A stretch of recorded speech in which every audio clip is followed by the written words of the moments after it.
Well, this is fruit harvest season in our house. Right now we're busy with peaches. They're small. It's been a very dry year and we didn't thin the trees a lot, but they're delicious. So last night Will cut up a bunch of peaches, and one of my favorite things to make is our preserves. This particular one is called Heavenly Peach Preserves.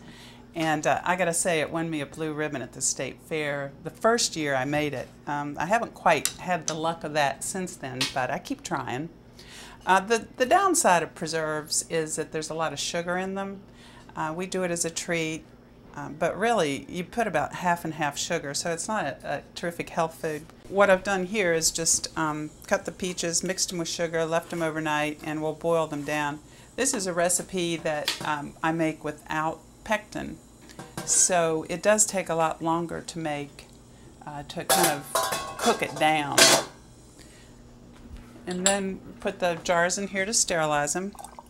The simple thing about preserves is you don't have to be overly concerned about botulism or some of the bacteria. I mean, you have to be very clean and boil the jars, but with all the sugar that you put in with it, there's not much that can live there anyway. So you just boil the jars, boil the lids, boil the peaches, and when they're thick enough, we'll ladle them into the jars and seal them with the new seals.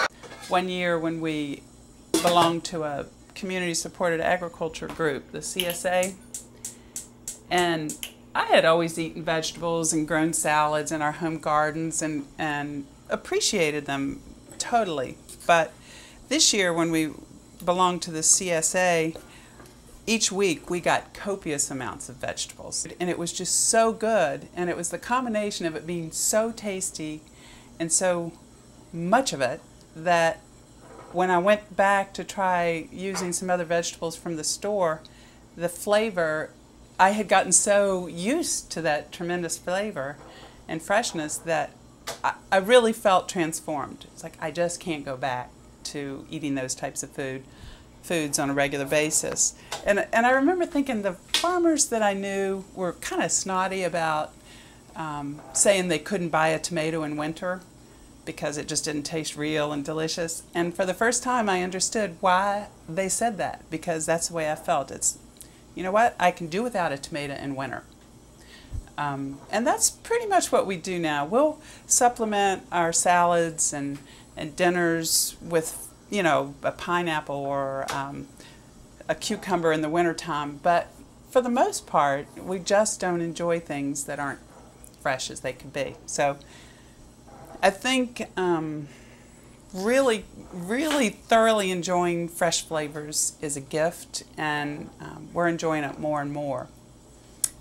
And it's something we're trying to get other people into. Well, there's the whole local food movement, whole seasonal food movement, where people are focusing on recipes and what's available. I think they did a study at UNC about people eating here locally for what was in season for a full year, and they have some results of that out. So, I mean, of course it's possible. We haven't gone that far yet, but we may soon.